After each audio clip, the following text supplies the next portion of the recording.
Welcome students, myself Priyanka Jain from Saint Wilfred TT college. आज मैं BEd second year के subject लिंग विद्यालय एवं समाज से आपको समाज यानी सोसाइटी टॉपिक पढ़ाऊंगी। समाज, सोसाइटी, समाज का अर्थ क्या होता है? सामान्यतः व्यक्तियों के समूह को हम क्या कहते हैं? समाज कहते हैं। समाज जो सोसाइटी शब्द है वो लैटिन भाषा के सोशी शब्द से लिया गया है, जिसका अर्थ है साथ या मित्रता, यानी कि जो समूह या जो लोग साथ रहकर मित्रवत व्यवहार करते हैं उसे हम समाज की संज्ञा देते हैं। कुछ समाजशास्त्रियों ने इसकी परिभाषा दी है, सोशलिस्ट ने। एक हैं लेपियर महोदय। लेपियर महोदय के अनुसार समाज से तात्पर्य व्यक्तियों के समूह से नहीं अपितु समूह के व्यक्तियों के बीच होने वाली अंतःक्रियाओं की जटिल व्यवस्था है। यानी कि ये कहते हैं कि सिर्फ समाज व्यक्तियों का समूह नहीं होता, बल्कि उस समूह के व्यक्तियों के बीच में चलने वाली जो पारस्परिक क्रियाएं होती हैं उसकी एक जटिल यानी कि एक सिस्टमेटिक सिस्टम होता है, उसे हम समाज की संज्ञा देते हैं। दूसरे समाजशास्त्री हैं हमारे मैकाइवर। मैकाइवर जी के अनुसार मैकाइवर जी कहते हैं कि समाज सामाजिक संबंधों का जाल है और यह हमेशा परिवर्तित होता रहता है। यानी कि जो सोशल रिलेशनशिप है उसका एक जाल है ये, और ये हमेशा चेंजेबल रहता है, यानी कि ये समय समय के अनुसार चेंज होता रहता है। इसे हम समाज कहते हैं। अब आती हैं हमारी समाज की प्रमुख विशेषताएं, सोसाइटी की मेन कैरेक्टरिस्टिक्स। पहली है इसकी, समाज अमूर्त है। यानी कि सोशलिस्ट कहते हैं कि समाज अमूर्त है। समाज न तो देखा जा सकता है, न छुआ जा सकता है, ना ही इसे अपन अनुभव कर सकते हैं। सिर्फ इसे महसूस कर सकते हैं, फील कर सकते हैं कि वास्तव में समाज कैसे होता है। जिस तरह से हम कह सकते हैं, व्याख्या मैं करती हूँ यहाँ पर, कि जैसे जीवन कोई एक वस्तु नहीं होता है ना, जीवन को हम कह सकते हैं कि किसी को कि जीवन क्या है बताइए, जीवन नहीं दिखा सकते। ये सिर्फ क्या होती है, एक जीवित रहने की एक प्रक्रिया होती है। यानी कि सांसें चल रही है, हमारी बॉडी वर्क कर रही है, तो इट मीन्स ये व्यक्ति जिंदा है, व्यक्ति जीवित है। इसी तरह से समाज भी एक वस्तु नहीं है, बल्कि संबंध स्थापित करने की एक प्रक्रिया है। यानी कि ये ना दिखाई दे सकता है, ना छुआ जा सकता है, इसे सिर्फ महसूस किया जा सकता है। इसीलिए कहते हैं कि समाज अमूर्त है। दूसरा आता है हमारा पारस्परिक निर्भरता, इंटरडिपेंडेंसी। यानी कि समाज में जो भी व्यक्ति रहता है वो एक दूसरे पर पूर्णतया आश्रित रहता है।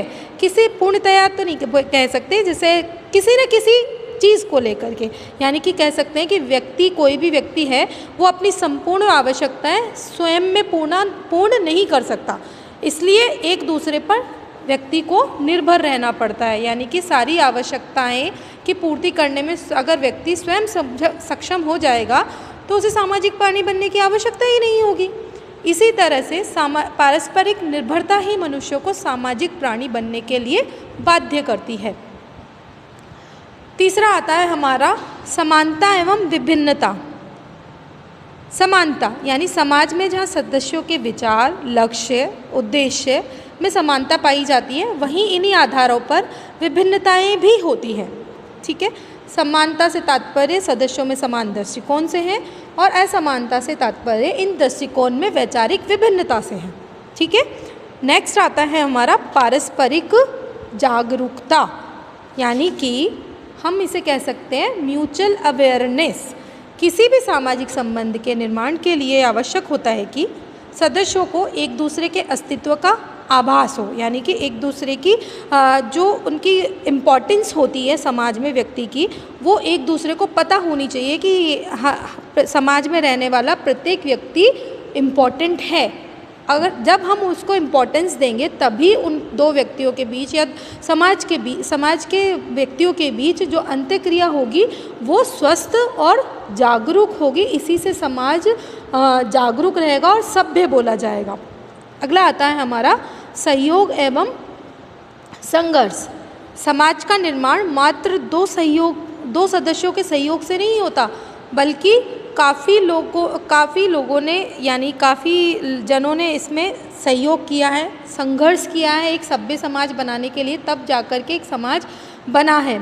समाज में दो प्रकार की शक्तियाँ परिलक्षित होती हैं, जैसे कि पहली हम बोल सकते हैं मनुष्यों को एकता के सूत्र में बांधता है। समाज मनुष्यों को एकता के सूत्र में बांधता है। और दूसरा होता है वे शक्तियाँ जो मनुष्य को एक दूसरे से अलग भी करती हैं, यानी कि वही समाज एक दूसरे से अलग भी होता है और एक दूसरे से समान भी होता है।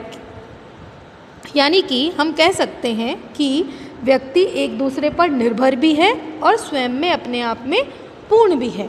अगला आता है हमारा, समाज सदैव परिवर्तनशील एवं जटिल व्यवस्था है, यानी कि society is ever changing and complex system, यानी समाज हमेशा बदलता रहता है। समाज की प्रकृति जो है हमेशा परिवर्तनशील रहती है। समाज की संरचना में हमेशा समय के अनुसार परिवर्तन रहता है। या ये कह सकते हैं कि समाज हमेशा बोला भी जाता है कि समाज हमेशा परिवर्तनशील है, क्योंकि एक ही व्यक्ति हजारों व्यक्तियों से प्रत्यक्ष या अप्रत्यक्ष रूप से संबंधित होता है।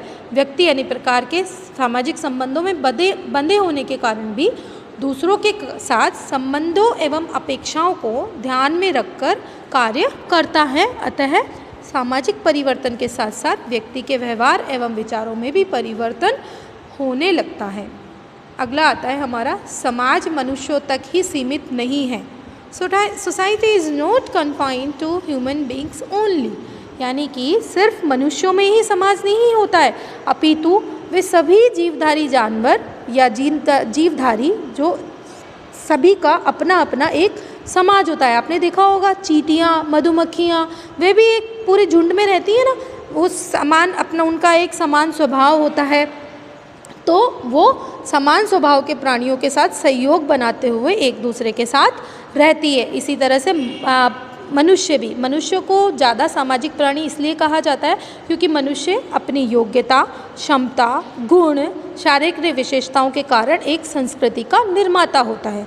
मनुष्य अपना समाज, संगठन, सामाजिक व्यवस्था बना सकता है। इसीलिए मनुष्य को समाज का एक सामाजिक प्राणी माना जाता है कि एक मानव जो है वो एक सबसे अच्छा और सभ्य सामाजिक प्राणी है। उसमें सोचने समझने की क्षमता है, वो अच्छे बुरे को सोच सकता है और एक अच्छे और स्वस्थ समाज का निर्माण कर सकता है। ये होती है हमारी समाज की विशेषताएं। Thank you students.